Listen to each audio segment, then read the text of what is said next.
Bismillahirrahmanirrahim. Assalamualaikum warahmatullahi wabarakatuh. Perkenalkan, nama saya Muhammad Abdullah, SOS MPD. Saya salah satu dosen pada program studi pendidikan guru sekolah dasar, Sekolah Tinggi Keguruan dan Ilmu Pendidikan Muhammadiyah Kalabai. Sebagai seorang dosen, saya berkewajiban dan bertanggung jawab untuk menjalankan dan melaksanakan catur dharma perguruan tinggi di perguruan tinggi Muhammadiyah yang meliputi pendidikan dan pengajaran, penelitian, pengabdian kepada masyarakat, dan pengamalan al-Islam kemuhammadian. Pada kesempatan ini saya akan menyampaikan pernyataan diri dosen dalam unjuk kerja Tridharma atau Catur Dharma Perguruan Tinggi PDD OKTPT dalam bidang pengajaran pada mata kuliah Pendidikan IPS 1. Pendidikan IPS 1 merupakan mata kuliah wajib program studi pendidikan guru sekolah dasar Keguruan Sekolah Tinggi Keguruan Ilmu Pendidikan Muhammadiyah Kalabai dengan kode mata kuliah MKB 1120 dengan bobot 2 SKS. Total pertemuan pada mata kuliah ini berjumlah 16 pertemuan, termasuk di dalamnya ujian tengah semester dan ujian akhir semester. Deskripsi mata kuliah saya atau mata kuliah pendidikan IPS 1 adalah memberikan materi tentang paradigma pendidikan IPS, hakikat, fungsi, dan tujuan pendidikan IPS, karakteristik pendidikan IPS, kompetensi pendidikan IPS, landasan filosofis kurikulum pendidikan IPS, perkembangan kurikulum IPS SD, pendekatan konstruktivistis, keterampilan proses bentuk-bentuk pengajaran, kemampuan proses, konten IPS, keterampilan sikap, fakta, generalisasi, ITM, pembelajaran, strategi dan pendekatan strategi pembelajaran ITM, konsep pendidikan global dalam pembelajaran IPS, capaian pembelajaran dan tata nilai. Yang pertama adalah bertakwa kepada Tuhan Yang Maha Esa, menunjukkan sikap religius. Yang kedua, menunjukkan sikap bertanggung jawab atas pekerjaan di bidang keahliannya secara mandiri. Dan yang ketiga, bekerja sama dan memiliki kepekaan sosial serta kepedulian terhadap masyarakat dan lingkungan. Capaian pembelajaran keterampilan umum, mampu menunjukkan kinerja mandiri, bermutu, dan teratur. Yang kedua, mampu mengambil keputusan secara tepat dalam konteks penyelesaian masalah di bidang keahliannya berdasarkan hasil analisis informasi dan data. 3. Mampu bertanggung jawab atas pencapaian hasil kerja kelompok dan melakukan supervisi serta evaluasi terhadap penyelesaian pekerjaan yang ditugaskan kepada pekerja yang di bawah tanggung jawabnya. Yang keempat, mampu melakukan proses evaluasi diri terhadap kelompok kerja yang berada di bawah tanggung jawabnya, mengelola pembelajaran secara mandiri. 5. Mampu menerapkan pemikiran kritis, sistematis, inovatif dalam konteks pengembangan atau implementasi ilmu pengetahuan pendidikan IPS 1. 6. Mampu mengkaji implementasi pengembangan atau implementasi ilmu pengetahuan dan teknologi, memperhatikan dan menerapkan nilai humaniora. Yang ke-7, mampu menyusun deskripsi saintifik hasil kajian tersebut di atas dalam bentuk skripsi atau laporan akhir. Yang ke-8, mampu mengambil keputusan secara tepat dan dalam konteks penyelesaian masalah di bidang keahlian berdasarkan hasil analisis informasi dan data. Yang ke-9, mampu mengendara mengembangkan jaringan kerja dengan pembimbing kolega sejawat. Yang 10, mampu bertanggung jawab atas pencapaian hasil kerja kelompok. Yang ke-11, mampu melakukan proses evaluasi diri terhadap kelompok kerja. Yang ke-12, mampu mendokumentasikan, menyimpan, mengamankan, dan menemukan kembali data untuk menjamin keaslian data tersebut. Capaian pembelajaran keterampilan khusus. Yang pertama adalah menunjukkan keterampilan memanfaatkan teknologi informasi baik secara mandiri maupun kelompok. Yang kedua, memiliki keterampilan berbahasa Indonesia dalam mendukung kompetensi guru kelas di SD maupun MI. Yang ketiga, memiliki keterampilan untuk kemampuan melakukan riset berdasarkan metodologi penelitian.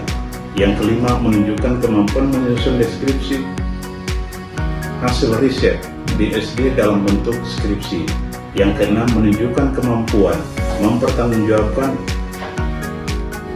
hasil penelitiannya. Yang kedelapan, menunjukkan kemampuan dalam pengembangan media dan sumber belajar di SD ini. Yang kedelapan, menunjukkan kemampuan dalam merancang evaluasi pembelajaran di sekolah. Yang kesembilan, menunjukkan kemampuan mengelola suatu bimbingan belajar. Capaian pembelajaran, penguasaan pengetahuan, menguasai konsep dasar.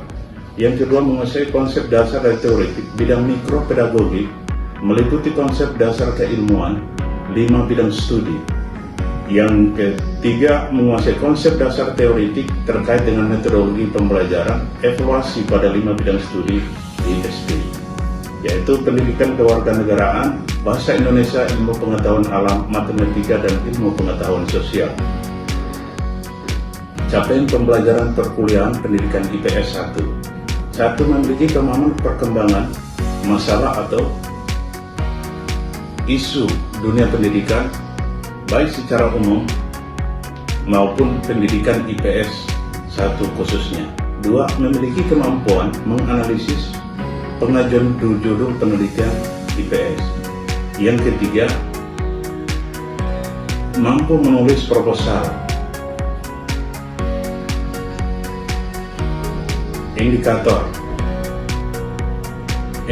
yang mau dicapai dalam perkuliahan ini adalah mata kuliah pendidikan IPS diharapkan mahasiswa mampu memahami konsep dasar pendidikan IPS, paradigma pendidikan IPS, menguasai dan mampu mengembangkan proses pembelajaran IPS di SD berdasarkan karakteristik pendidikan IPS meliputi hakikat, fungsi, dan tujuan pendidikan IPS, kompetensi pendidikan IPS, pendekatan konstruktif, keterampilan proses, kemampuan proses, konten IPS, konsep ITM, konsep pendidikan global, media, metode, dan sumber pembelajaran IPS, evaluasi proses dan hasil belajar, serta mampu memahami dan melaksanakan model-model pembelajaran IPS 1 di SD atau MI.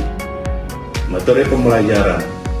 Metode yang saya gunakan dalam perkuliahan ini yaitu kuliah diskusi, presentasi, dan praktek.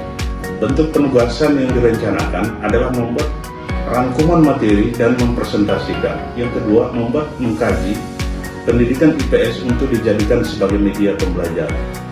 Sistem yang saya gunakan dalam sistem penilaian yaitu yang pertama adalah kehadiran 15%, ujian tengah semester 25%, ujian akhir semester 30%, penugasan 30%. Sekian pemaparan saya dengan kontrak perkuliahan yang saya buat dalam RPS. Selanjutnya, saya akan menampilkan proses pembelajaran yang saya lakukan di kelas secara luring. Selamat menyaksikan. Selamat siang. Siang. Assalamualaikum warahmatullahi wabarakatuh.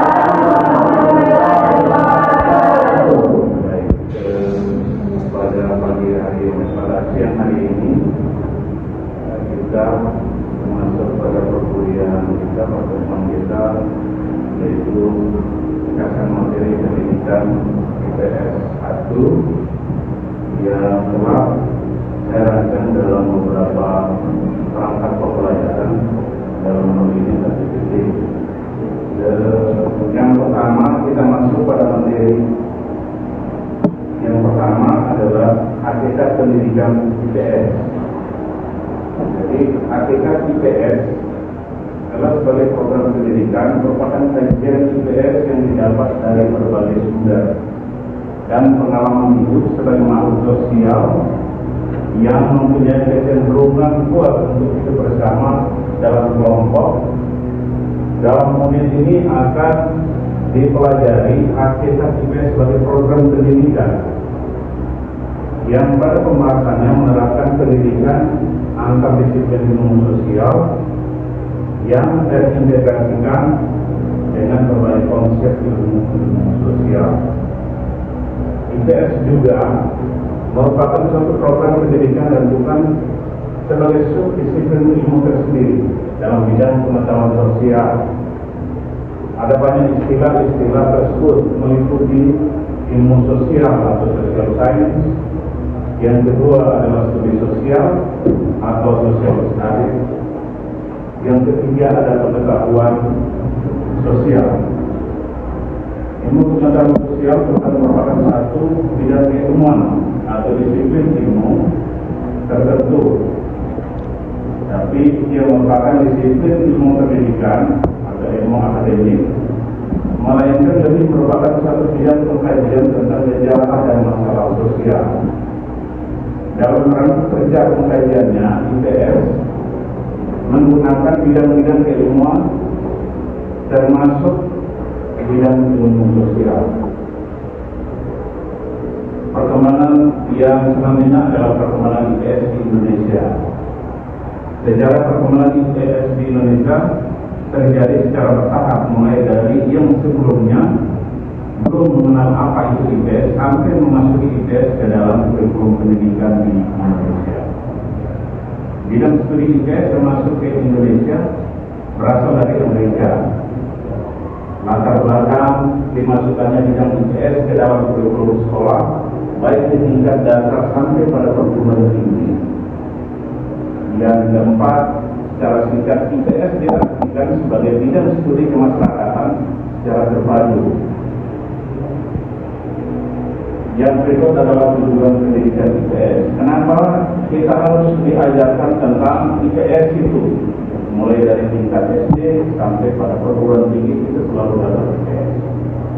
Tujuan yang pertama, mempelajari ilmu pengetahuan sosial ini untuk memberikan pengetahuan yang merupakan kemampuan untuk meningkatkan kembali atau mengenal kembali ide-ide atau penemuan yang telah dialami dalam bentuk yang sama atau yang dialami sebelumnya. Kemampuan dan keterampilan yaitu kemampuan untuk menemukan informasi yang tepat dan teknik dalam pengalaman seorang siswa untuk menolongnya memecahkan masalah-masalah baru atau menghadapi pengalaman baru. Tujuan yang bersifat efektif berupa pengembangan sikap, pengertian nilai-nilai yang meningkatkan pola hidup demokratis, menolong siswa mengembangkan filsafat hidupnya. Dan yang terakhir, tujuan utama pendidikan IPS adalah sebagai ilmu pengetahuan untuk memperkaya, mengembangkan kehidupan anak didik dengan mengembangkan kemampuan dalam lingkungannya dan melatih anak didik untuk menempatkan dirinya dalam masyarakat yang demokratis serta menjadikan negaranya sebagai tempat hidup yang baik. Dimensi IPS, dimensi yang perlu kita harus tanamkan di dalam pembelajaran IPS itu sendiri adalah dimensi pengetahuan dengan dimensi keterampilan. Dimensi pengetahuan adalah setiap orang memiliki wawasan tentang pengetahuan sosial. Yang berikut dimensi keterampilan, kecakapan mengelola dan menerapkan informasi merupakan keterampilan yang sangat penting untuk mempersiapkan siswa menjadi warga negara yang mampu beradaptasi secara cerdas.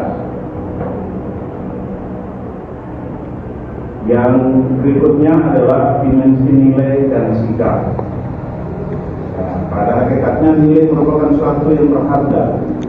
Nilai yang dimaksud di sini adalah seperangkat keyakinan atau prinsip perilaku yang telah memperbaiki dalam diri seseorang atau kelompok masyarakat tertentu yang ketika berpikir atau bertindak umumnya nilai dipelajari sebagai hasil dari pergaulan atau komunikasi antar individu dalam kelompok seperti keluarga, himpunan keagamaan, kelompok masyarakat atau persatuan dari orang-orang yang satu tujuan.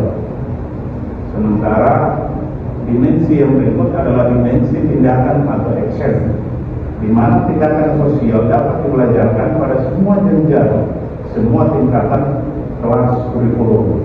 Maka kita diwajibkan belajar tingkat ilmu pengetahuan sosial itu dari tingkat SD sampai pada perguruan tinggi masih kita dapatkan itu ilmu pengetahuan sosial. Dimensi. Ya, silakan. Tadi mengenai perbedaan IPS dan ilmu sosial. Dalam ilmu pengetahuan sosial dan ilmu sosial, dari pernyataan ada perbedaan dan persamaan. Dan di sini saya ingin mengetahui perbedaan dari IPS dan ilmu sosial. Baik, terima kasih. Ada perbedaan IPS dengan ilmu sosial. Jadi IPS itu menyangkut keseluruhan pengetahuan dalam kehidupan bermasyarakat. Ia berhubungan dengan masyarakatnya. Sementara lingkup IPS dengan ilmu sosial yang lain sudah pada subnya. Jadi saya kasih contoh, misalkan satu tanaman, ya, satu tanaman itu adalah satu tanaman atau pohon lah, katakanlah. Satu pohon misalkan mangga, katakanlah pohon mangga. Pohon mangga ini adalah IPS-nya. Ini IPS. Tentu di dalam pohon mangga, sebuah batang pohon mangga itu ada cabangnya, ada rantingnya, ada akarnya, ya, ada buahnya. Maka cabang ilmu daripada ilmu sosial itu, dia masuk pada adanya geografi, terus ekonomi, ilmu politik, ilmu hukum, antropologi, sosiologi, psikologi, dan ilmu hukum. Itu dalam satu lingkup, satu tatanan ilmu sosial. Jadi IPS itu merupakan induk dari ilmu pengetahuan sosial. Maka kenapa harus ada perbedaan dan persamaan? Perbedaannya ada di situ. Semuanya itu berbicara tentang sebuah orang. Bisa paham? Ya, ada lagi. Ya, ada lagi tidak? Jadi untuk mempelajari IPS yang contoh konkret yang bisa dipahami itu, mari kita lihat di kalau pohon, kalau kita mau jadikan sebagai media pembelajaran IPS, jadikan sebagai satu pohon mangga. Misalkan kita tidak punya perangkat pembelajaran seperti ini atau media pembelajaran seperti ini, misalkan saat nanti kalian menjadi ibu guru, bapak guru, ditempatkan di daerah-daerah pedalaman, tentu kita tidak punya akses ini. Kita tidak punya akses ini, maka kita bisa jadikan sumber daya alam itu sebagai media pembelajaran kita. Contoh itu yang ada pohon mangga tadi. Itu untuk kita mempelajari ilmu pengetahuan sosial. Untuk bisa mengetahui ilmu sosial yang lingkup kehidupan sehari-hari kita datang ke pasar. Disitulah semuanya ada di situ. Ada geografi, kita bisa belajar dari situ. Ada ilmu ekonomi, ada transaksi jual belinya ada di situ. Ilmu sejarahnya, sejarah sudah ada di situ. Karena masa lampau sudah dari tempat itu jualan, maka itu sudah diajarkan dalam IPS itu. Contoh konkret yang fakta yang dapat kita lihat sendiri itu, belajar IPS itu datang di pasar. Di situ ada politik, ada budaya, ada psikologi, ada hukum, semua kita belajar dalam IPS itu. Jadi di pasar itu juga ada hukumnya. Saya sudah beli dari sini, satu panggil, terus saya harus tinggalkan, tidak boleh. Hukum berlaku di situ. Dan kenapa harus kita belajar tentang ilmu politik? Ya. Bagaimana kita bisa mempertahankan kekuasaan kita? Kenapa bisa mempertahankan kekuasaan? Untuk kepentingan komunitas kita, untuk kepentingan tujuan kita. Jadi kita harus belajar tentang politik juga. Orang IPS juga harus belajar tentang politik. Bagaimana berupaya merebut dan mempertahankan kekuasaan demi kepentingan dan kepentingan bersama atau kepentingan kelompok. Itu belajar tentang politik. Begitupun orang IPS harus tahu tentang sejarah. Sejarahnya masa lampau seperti apa. Dia harus bisa paham. Jadi orang IPS itu multidisiplin ilmu dia harus tahu. Kalau dia hanya tahu 1-2 ilmu saja bukan orang IPS. Maka orang IPS itu, guru IPS dimanapun dia berada, siap dan tidak siap harus siap. Begitupun sosiologi, bagaimana hubungan sosial di antara sesama masyarakat dalam bentuk kehidupan kita, bagaimana kita bergaul dengan masyarakat, bagaimana nilai norma yang ditetapkan di masyarakat itu, bagaimana cara bertutur kata, bagaimana cara bersikap, bagaimana cara bertindak, itu orang sosial harus kita tahu. Maka kenapa kita harus diajarkan atau dituntut untuk belajar ilmu sosiologi? Begitu pun dengan ilmu psikologi, bagaimana kita bisa mengetahui jiwa seseorang. Saya bisa lihat kenapa dia merenung dari tatapan dia pasti punya persoalan yang sulit untuk dia ungkapkan. Begitu pun berikut lagi ilmu hukum. Ya, orang IPS juga harus tahu tentang hukum. Ya, ada hukum pidana, ada hukum perdata, ada hukum agraria, ada hukum ketenagakerjaan, ada hukum politik, ada hukum ekonomi, ada hukum kelautan, ada hukum udara, ada hukum bermedia sosial. Dalam kehidupan bermasyarakat kita, dalam kehidupan bermasyarakat, ya, orang yang usia di atas 18 tahun, ada komunitas-komunitas tertentu, kehidupan masyarakat sudah wajib untuk berkeluarga. Ada yang tidak boleh berkeluarga. Tinggal kita masuk pada bagaimana kita memahami masalah itu. Yang berikut adalah bagaimana kita klasif itu diagnosa, terus kita terminasi. Biarkan dia, reaksinya seperti apa.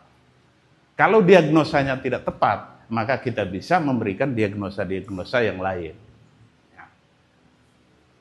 Setelah dari kita memberikan diagnosa, terus kita masuk pada terminasi. Terminasi itu biarkan dia untuk berpikir. Biarkan kita mengevaluasi, melihat perkembangan reaksi daripada diagnosa yang kita berikan. Setelah terminasi, kita lanjut pada bimbingan lanjut atau evaluasi. Kita mengevaluasi semua proses itu. Ada kesalahannya di mana untuk mengambil keputusan dalam sebuah masalah sosial tersebut. Bisa Pak? Atau saya bicara terlalu cepat? Ya? Pas? Ya. Ini yang berikut adalah faktor yang mempengaruhi perkembangan kognitif. Yang mempengaruhi perkembangan seorang dari wataknya itu adalah yang pertama adalah kematangan. Matang tidak orang itu dalam melihat atau menerima semua pengetahuan itu. Pemahaman dia matang tidak. Kadang orang itu sudah dewasa, tapi untuk kematangan dia berpikir itu tidak. Kadang anak kecil, tapi kematangan berpikir, daya tampung, memorinya itu, giganya itu lebih besar. Nah, ini faktor yang mempengaruhi perkembangan kognitif seseorang. Itu yang pertama adalah kematangan. Yang kedua adalah pengamatan fisik. Dia melihat dengan panca indera. Dia meraba dengan panca indera. Dia mencium dengan panca indera. Nah, ini pengalaman fisik. Mengalami persoalan-persoalan, menghadapi berbagai tantangan, memasuki semua medan, suhu, semuanya dia masuk pada pengalaman fisik dia yang sudah ditimpa untuk bisa menghasilkan pemahaman kognitif atau pendidikan kognitif. Yang ketiga adalah pengalaman sosial. Seorang itu matang dalam kognitif, itu dari kematangan pengalaman sosialnya. Bagaimana dia berinteraksi dengan orang. Pengalaman dia, setiap hari kita mungkin hidupnya dari dalam rumah. Terus kita berinteraksi dengan tetangga. Terus kita berinteraksi dengan lingkup masyarakat seputaran kita itu. Lanjut, kita ke desa, ke kecamatan, ke kabupaten. Ini. Semuanya itu berdasarkan pengalaman. Ya, kita ini kehidupan kita, ada yang kehidupannya lurus-lurus dari rumah langsung ke kampus. Sosialisasi diri, adaptasi diri, itu tidak jalan. Hingga apa? Dampaknya adalah pengalaman sosialnya itu sangat kurang. Nah, maka sebatas pembicaraan dia hanya sebatas itu. Pemahaman dia hanya sebatas itu. Kematangan dalam berpikirnya itu hanya sebatas itu. Yang ketiga adalah keseimbangan. Ya. Yang keempat, ya, faktor yang mempengaruhi perkembangan seorang kognitif itu adalah keseimbangan. Dia berpikir, dia merasa, dia action. Tentu dia akan menjaga. Dia berpikir, ini dampaknya apa? Nah, ini efeknya apa? Oh, ini terjadi seperti ini. Ini dampak. Saya ambil contoh untuk keseimbangan. Kita kadang melihat dalam kehidupan masyarakat kita ada yang suka minum mabuk. Ya. Tergantung persepsi kita dalam melihat dari sisi kognitif ini. Bagaimana kematangan kita untuk melihat sebuah objek itu. Kita menilai orang yang mabuk itu seperti apa. Kita menilai sesuai dengan pengalaman kita. Sesuai dengan apa yang pernah kita jalankan itu. Baik, saya lanjut pada teori perkembangan sosial. Ya. Perkembangan sosial biasanya dimaksud sebagai perkembangan tingkah laku anak dalam menyesuaikan diri dengan aturan-aturan yang berlaku di dalam masyarakat, di mana anak berada. Perkembangan sosial diperoleh dari kematangan dan kesempatan belajar dari berbagai respon. Respon lingkungan terhadap anak dalam periode prasekolah, anak dituntut untuk mampu menyesuaikan diri dengan berbagai orang, dari berbagai tatanan sama orang tua. Kita tidak boleh, ini sudah berkata dengan orang tua seperti apa. Itu perkembangan moral dengan tokoh-tokoh, dan saya anggap bahwa ini hampir seluruhnya bisa dipahami. Kita akan bertemu di waktu dan kesempatan lain. Oke. Terima kasih. Assalamualaikum warahmatullahi wabarakatuh. Waalaikumsalam warahmatullahi wabarakatuh. Salam. Shalom. Selamat sore. Salam sejahtera untuk kita semua.